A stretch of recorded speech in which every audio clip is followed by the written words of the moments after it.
All right, let's jump right in. We're going to tackle one of the biggest questions out there today. How do you actually save a democracy? I know it can feel huge, totally overwhelming. But here's the thing. History has left us a playbook, a real survival guide filled with these hard-won lessons on how to fight back and win. So today, we're going to walk through it, step by step. And this really gets to the heart of it, doesn't it? We spend so much time studying how things fall apart, how democracies die. It's important, for sure. But what about the other side of that coin? Can looking back at some of the toughest moments in history actually give us a blueprint for hope, for action? Well, the answer is a huge, resounding yes, and it all starts with recognizing the patterns. So first things first, to know how to defend something, you have to understand exactly how it gets attacked. And authoritarian movements, it doesn't matter where they are or what era they're from, they use a surprisingly consistent set of tactics. Think of it as their playbook. Once you learn how to read their plays, well, that's when you can start building a real defense. The first target is always, and I mean always, the truth. Now, the goal isn't just to tell a lie here and there. It's much, much bigger than that. The real goal is to exhaust you, to flood the zone with so much noise, so much contradiction, that you just throw your hands up and start to think that a shared, objective reality is impossible. Because, if we can't even agree on the basic facts, how can we possibly unite to solve any real problems? Okay, so once the truth gets a little shaky, the next target is trust. This is the classic divide and conquer strategy, right? You create suspicion, you amplify every little difference, and you convince people that their neighbors, the folks on the other side of a political argument, aren't just wrong, they're the enemy. And a population that distrusts itself is just completely incapable of standing together against a real threat. And that leads us to the final target, which is maybe the most dangerous one. It's the slow burn erosion of norms. See, democracy isn't just about voting. It's really held together by all these unwritten rules, traditions, and a basic respect for institutions like the courts or a free press. The playbook calls for breaking these norms one by one. Each time it happens, it might seem like a small thing, not a big deal, but all those small things add up, and they hollow out democracy from the inside until there's really nothing left but a shell. Okay, I know, that was the big, kind of scary part. And when you see those patterns laid out, it's easy to feel paralyzed. But the same history that shows us the playbook for breaking a democracy also gives us a toolkit for fixing one. And this is where we pivot, away from the huge problem and toward the solution. This is where we go from feeling overwhelmed to feeling empowered.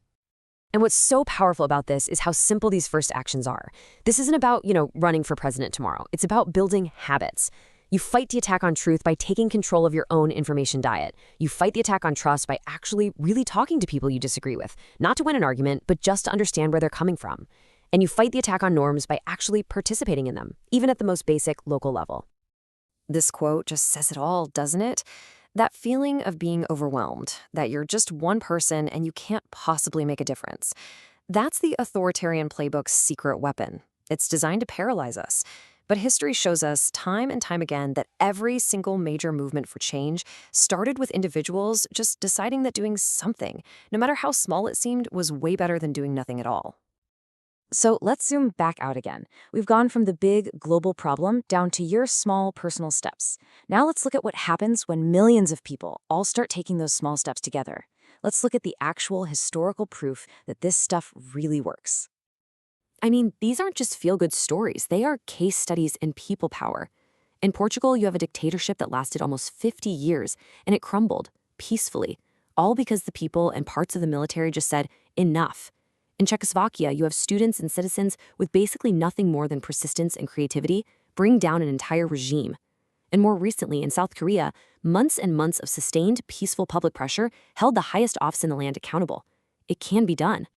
And when you really look at these victories, and so many others, you start to see the common threads. The same patterns pop up again and again.